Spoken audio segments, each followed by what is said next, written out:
బాగా లెసన్ విన్నారా? అలా చేశారేమో. లెసన్ బాగా గుర్తుందా?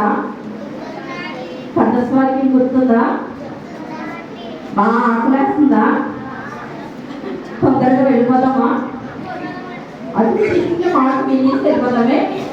చిన్న స్టోరీ. ఎక్కువసేపు చెప్పనా కొంచెం సేపు చెప్పనా? కొంచెమే చెప్పనా? అది అలా చేయకుండా ఉంటారా? ముందు ప్రార్థన చేసుకుందామా? మరి పని వస్తుంటారు అందరూ? సరే.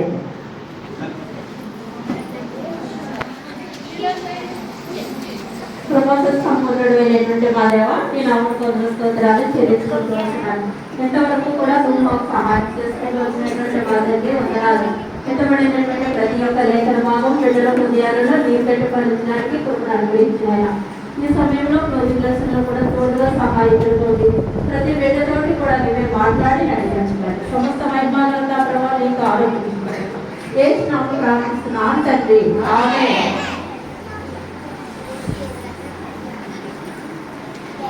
చూసారా? బాగుంటాయా? కొడుకులో పట్టుకున్నారా? మీరు చేతిలో పట్టుకున్నారా? ఎలా ఉంటాయి? మెత్తగా ఉంటాయా గట్టిగా ఉంటాయా? చాలా మెత్తగా ఉంటాయి కదా. ఎలా ఉంటాయి? చిన్నయా పెద్దయా? చిన్ని చాలా క్యూట్గా చాలా ముద్దుగా ఉంటాయి కదా. వాటిని పట్టుకుంటే చాలా మెత్తగా ఉంటాయి కదా. ఇదిగో మీకు లాంటి ఒక బాబు పాప వాళ్ళు ఏం చేశారు? కోడి పిల్లల్ని చక్కగా పట్టుకుండి ఆడుకుంటున్నారు కదా. మరి దీని గురించి విందామా మనం ఈరోజు? సరే. అయితే ఒకరోజు వసంతకాలంలో మధ్యాహ్నం రోజున ఒక వ్యవసాయదారుడి భార్య ఏం చేసిందంటే, వాళ్ళ ఇంట్లో చాలా కోడి ఫారం ఉందన్నమాట. చాలా ఎక్కువగా ఏముండేవి? కోడులు ఉండేవి అనమాట. ఆ కోడుల్లో చిన్న చిన్ని పిల్లలు, ఆ కోడులన్నీ దగ్గర నుంచి కోళ్ళు ఏం పెడతాయి? గుడ్లు పెడతాయి కదా.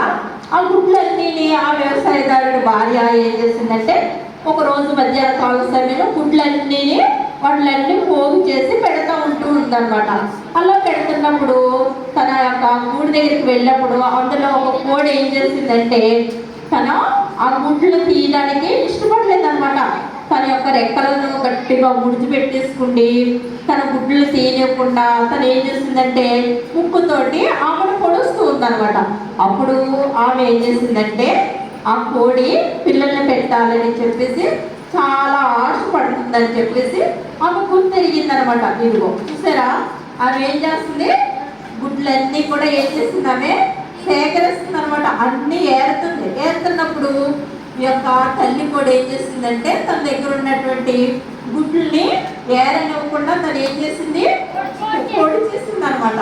పొడి చేసినప్పుడు అప్పుడు ఈమె ఏమో గ్రహించింది? తనకి పిల్లల్ని పెట్టాలని ఆశ కలిగి ఉన్నదని చెప్పేసి తను గ్రహించింది అనమాట. గ్రహించి వెంటనే ఏం చేసిందంటే ఒక చక్కటి పెట్టి తయారు చేసింది అనమాట. ఒక పెట్టి తయారు చేసి దాంట్లో గడ్డలు వేసి చాలా మెత్తగా ఉండేటట్లుగా దాన్ని తయారు చేసి అందులో ఒక డజన్ గుడ్లు పెట్టి ఆ కోడి పెట్ట దగ్గరికి, తల్లి కోడి దగ్గరికి తీసుకువెళ్ళింది. ఏం చేసింది?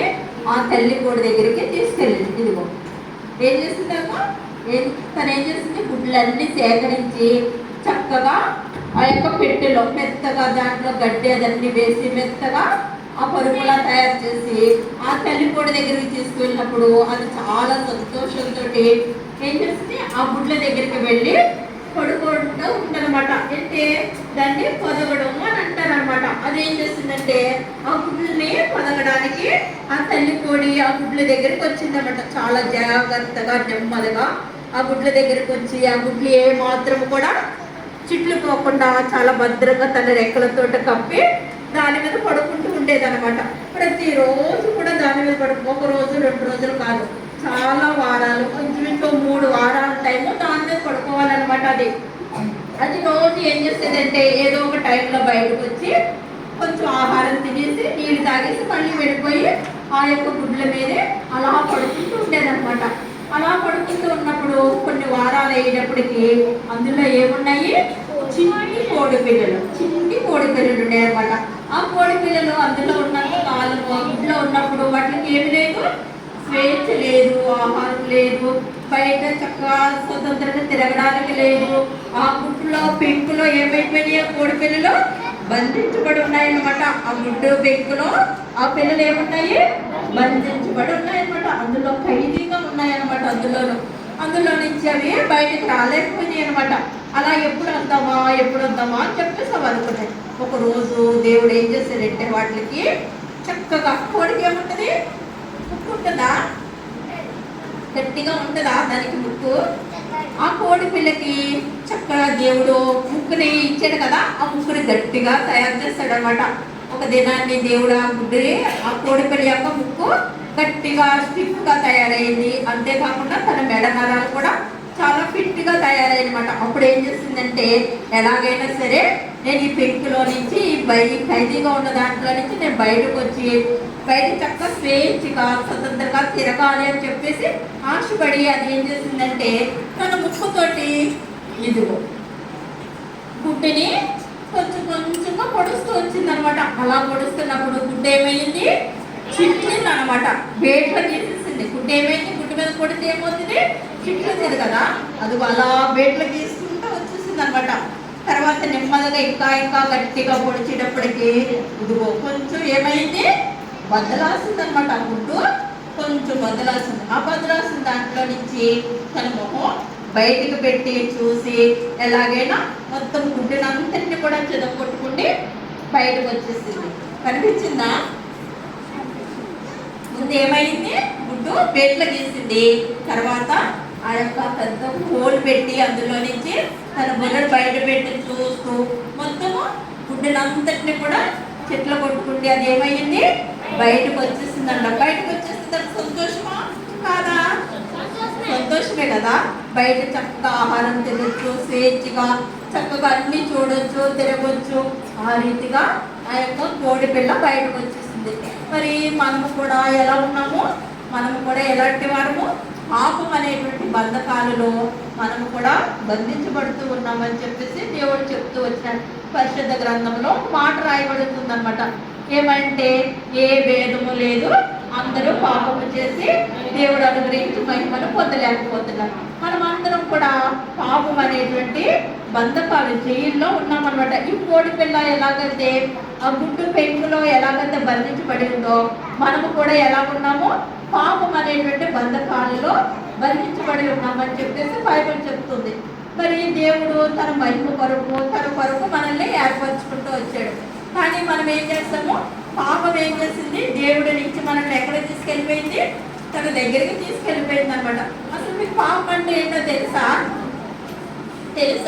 మీకు లెసన్లో చెప్పినట్టున్నారా? అక్క వాళ్ళు చెప్పారు కదా. ఏంటి పాపం అంటే ఏంటి చెప్పాలి. మాట వినకపోవటమే పాపం.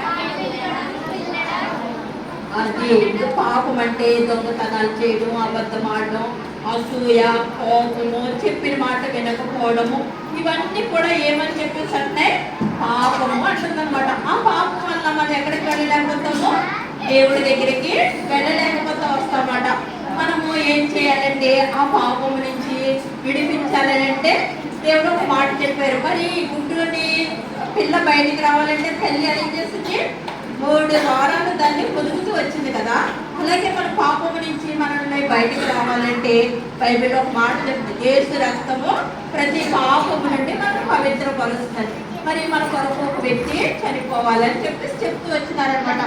ఆ వ్యక్తి ద్వారానే మనం ఏం చేయగలుగుతాం, మన పాపాలన్నీ కూడా ఆయన దగ్గర ఒప్పుకున్నప్పుడు మనము రక్షింపబడతామని చెప్తూ వచ్చినారు. కాబట్టి మనం ఏం చేయాలంటే మన తప్పిదాలు, మన పాపాలన్నీ కూడా ఆయన దగ్గర ఒప్పుకోవాలన్నమాట. ఏమని, మనం ఏవైతే పొరపాట్లు చేస్తామో, ఏవైతే దేవుడికి ఇష్టం లేనటువంటి పనులు చేస్తామో అవన్నీ కూడా మనం ఏం చేయాలి, దేవుడి సన్నిధిలో ఒప్పుకోవాలన్నమాట. అందుకే ఇదిగో ఆయన కొరకు మన కొరకు ఆయన ఏమయ్యాడు, సిలువ వేయబడుతూ వచ్చినారన్నమాట. మన పాపాలన్నీ కూడా ఆయన దగ్గర ఒప్పుకున్నప్పుడు ఆయన యొక్క రక్తములో ఏవైతే మన పాపాలన్నీ కూడా కడగబడి మనల్ని పరిశుద్ధంగా తీసుకొచ్చేస్తాయన్నమాట. అందుకే ఏ భేదము లేదు, అందరూ పాపం చేసి దేవుడు అనుగ్రహించి మహిమను పొందలేకపోయామని చెప్పారు కదా. మరి మన పాపం వల్ల వచ్చేటువంటి జీతం ఏంటో తెలుసా మీకు? మరణం. ఆ మరణం నుంచి తప్పించబడాలంటే మనం ఎక్కడికి వెళ్ళాలి? యేసు ప్రభు దగ్గరికి వెళ్ళాలి. ఆయన యొక్క శిలువ దగ్గరికి వెళ్ళి మనం చేసినటువంటి ప్రతి తప్పిదాన్ని కూడా మనం ఏవైతే పొరపాట్లు చేస్తామో, దేవుడికి ఇష్టం లేనటువంటి పనులు ఏవైతే చేసామో అవన్నీ కూడా మనం ఏం చేయాలి? దేవుని సన్నిధిలో ఒప్పుకోవాలన్నమాట. ఒప్పుకున్నప్పుడు ఆయన యొక్క రాజ్యంలోనికి మనం తీసుకుని వెళ్తాడనమాట. మరి అందుకే యోహాను సువార్తలో ఒక మాట ఉంది, తను ఎందరు అంగీకరించారో వారందరూ కూడా ఏమవుతారు? దేవుని కుమారులు అవడానికి ఆయన అనుమతిస్తారు. మరి మనం అంగీకరిస్తామా? ఆయన మన కొరకు చనిపోయాడని, ఆయన మన పాపాలన్నిటి నిమిత్తం ఆయన చనిపోయి తిరిగి లేచాడని, ఆయన మన సొంత రక్షణగా అంగీకరిస్తే ఆయన యొక్క రాజ్యంలో మనం ఉంటామని చెప్పేసి మనం గ్రహించిన వారు అయితే మనం అందరం కూడా ఏం చేద్దామో? ఆయన సన్నిధిలో ఒప్పుకుందామా? మనం చేసినటువంటి పాపాలన్నీ ఒప్పుకోవచ్చా? ఒప్పుకుంటే ఆయన ఏం చేస్తాడు? మనల్ని క్షమించి తన బిడ్డగా ఆయన చేసుకుంటాడు. మరి ఒప్పుకుందాము? మరి ఆశ్రయ వస్తుంది కదా మనకి. మరి మోకరిద్దామా? మోకరించి మన పాపాలన్నీ మనం ఒప్పుకుందామే దేవుని సన్నిధిలో మౌనంగా అందరూ కళ్ళు మూసుకోవాలి. కళ్ళు మూసుకోండి. ఎవరు పాపాలు చేశారో, ఎవరు ఏ పని చేశారో, అమ్మ మాట వినకపోవడం, పక్క వాళ్ళకి వెళ్ళడము, ఇటువంటి పనులు ఎవరు ఏం చేశారో అవన్నీ కూడా దేవుని సన్నిధిలో మౌనంగా ఉండి ఒప్పుకోవాలి. ఒప్పుకున్నప్పుడు ఆయన మనల్ని రక్షిస్తాడు అనమాట.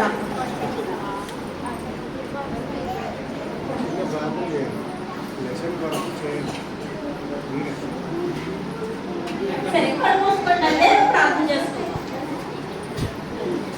మరి ఎవరు మాట్లాడకూడదు. ఒక్క నిమిషం మీరు అందరూ కూడా మీ హృదయంలో మీరు చేసినటువంటి తప్పిదాలన్నీ కూడా ఒప్పుకోండి. మీరు ప్రభుని మీ సొంత రక్షకుడిగా అంగీకరించాలి. సరే, కళ్ళు మూసుకున్న అందరూ ప్రార్థన చేసుకుంటారు. పిల్లలు మోకరించాలి. మరి కళ్ళు మూసుకోవాలి. పరిశుద్ధుడా, ప్రేమ దేవా, ప్రభు నీ నామానికి వందనాలు స్తోత్రాలు చెల్లించుకుంటూ వస్తున్నాను. ప్రభు ఏ సమయంలో బిడ్డల విషయంలో నువ్వు ఎంతగానో సహాయం చేసి నైనా నీ యొక్క రక్షణ వాక్యమును ప్రభు బిడ్డలకు అనుమతించుకుంటూ వచ్చిన నైనా అవి వాళ్ళు గ్రహించగలగడంలో నీ కృపను అనుగ్రహించుకుంటూ రమ్మని నీ పాదాలకు అప్పగించుకుంటూ వస్తున్నాను. నైనా ప్రతి ఒక్క హృదయంలోనూ కూడా నీ కార్యము జరగగలడానికి నీ కృపను పిండారు అనుగ్రహించమని నీ దగ్గర కృపగల హస్తాలకు అప్పగించుకుంటూ చేసినామని ప్రార్థిస్తున్నాం తండ్రి. కూర్చోండి, అట్లాగే కూర్చోండి. మనము కొన్ని పక్కలు వినండి. భోజనం చేసిన తర్వాత